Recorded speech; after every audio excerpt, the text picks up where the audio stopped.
And I don't doubt for a moment that the main problems that the present majority in the United States Senate has with my nominees is probably not primarily race or gender. They just know they're not going to be as right-wing as they think they ought to be. And they can't credibly claim that they would be too liberal, whatever that is. But they know that if they can just keep these folks from getting a hearing over and over and over again, and then if they get lucky and have the Senate and the White House, they'll be able to move the judiciary way to the right and reinforce and accelerate the pace of decisions, restricting not only some individual rights under the judicially defined constitutional right to privacy, but also the ability of the national government to protect certain vital interests. That's what was inherent in the Brady Bill, the Violence Against Women Act, and any number of these other cases. And I said, I hope the people that come behind me will actually go through in greater detail these cases, because I think a lot of Americans have a general idea that the right to choose may be at stake in this election and the appointments to the Supreme Court. But what I think virtually no Americans, outside those who follow the day-to-day decisions of the Supreme Court, understand just how many of our other rights are at stake by virtue of the possibility of different court appointments. So I come here just to sort of give you good cheer and to say you're doing a good thing. And to remind you of something, the American people have normally gotten it right. That's why we're all around here after 224 years. Sometimes it takes an agonizingly long period of time, but the story of the United States of America is pretty much an illustration A of Martin Luther King's eloquent statement that the arc of history is long, but it bends toward justice. So I urge you to see your presence here as benders. You're the people who are supposed to make sure the arc keeps bending toward justice. Our country is a different place than it was 8 years ago. We're remarkably more diverse as well as more prosperous. We're learning to live together and work together and accept each other in ways that we never did before. You've now got more than 2/3 of the country and heavy majorities of people in both political parties for a hate crimes bill that protects gay Americans as well as racial minorities and disabled people. It's a big deal. That's a big deal.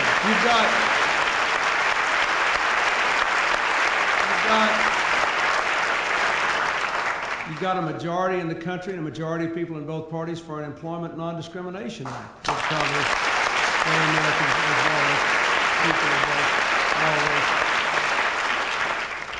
But the anchors of the parties, the Republican Party in the Congress, are to the right of that. And they see this election as their chance. Now, while it's true that nobody can predict with any 100% precision how his or her appointees will vote, thank goodness President Eisenhower didn't really know about Earl Warren and Bill Clinton. We've got a lot better feel for it today than they did 40 years ago, and a lot better idea of what the issues are going to be. And I say this with all respect. We should all assume that the people running for president and the people running for the Senate and all these other races, that they actually believe what they say, and therefore, if they are elected, we should assume that they will act on their beliefs. This, as I have said repeatedly, the American people ought to view this election as a celebration. You know, how to keep our economy going, how to extend it to people in places left behind, how to keep the environment improving and the schools improving and more people getting health insurance and the welfare rolls and the crime rates going down, and all the indicators are right. The question is, how are you going to make a truly good society out of this? And what kind of individual protections do we think should be out there? And what kind of group rules should be out there in terms of the absence of discrimination and the presence of opportunity? And because our country is in good shape today, we can have an honest, open debate, but it doesn't serve anybody to pretend that these differences aren't there when they, in fact, are there. So what I hope will come out of your gathering here is a clear and sharp understanding of the honest differences that are out there, of the kinds of decisions that will be made and the appointments that will be made to all of our federal courts, beginning with the Supreme Court, but including the courts of appeals and the district courts. And then you can do whatever you want with it, with the American people and in your own communities between now and the election and thereafter. But I can have to tell you that as someone who has been a law professor, been an attorney general, related to the federal courts as a governor, and then appointed people as a president to all levels of the federal judiciary, it is my honest opinion that the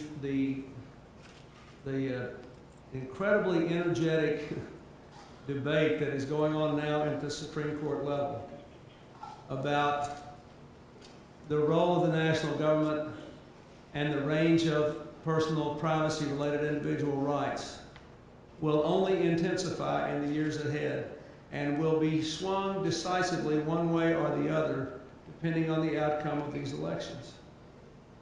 And to pretend otherwise is to be like an ostrich with your head in the sand.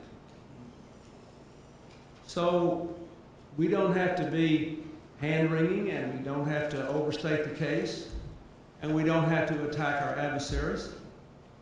This is America. We've always had people with different views and different feelings and different convictions. But you're here because you have a certain take on what the parameters of personal liberty have to be in order for America to have a genuine community across all the lines that divide us. That's how come you're here. That's how come you belong to this organization. So you have to understand with great detail and clarity what is at stake. And then you have to be willing to share it. Because, as I said, the American people will make a decision in this election, which will shape the Supreme Court and the other federal courts, and the range of liberty and privacy and the range of acceptable national action for years to come. I think it is fair to say that with the single exception of a woman's right to choose, which is fairly high on the radar screen, most people have no earthly idea that any of these other issues are even at stake in this election. And a lot of people still don't really believe a woman's right to choose is at stake in this election. But it is. So those of us who are old enough to remember what it was like before Roe v. Wade, and those of us who care about things like the Violence Against Women Act and the Brady Law and the other things that we believe make America a better country and are not so burdensome to ask the states to walk along with us hand in hand and work with us, we have a big job to do in the next 2 weeks. So again, Ralph, I thank you.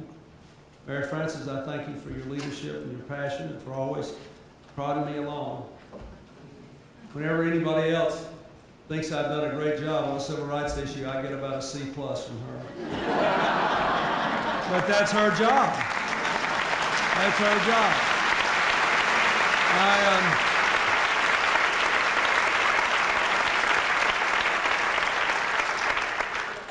Look, this is the last thing I'm going to say. This is a great country. Our diversity is making us greater, richer, and more interesting.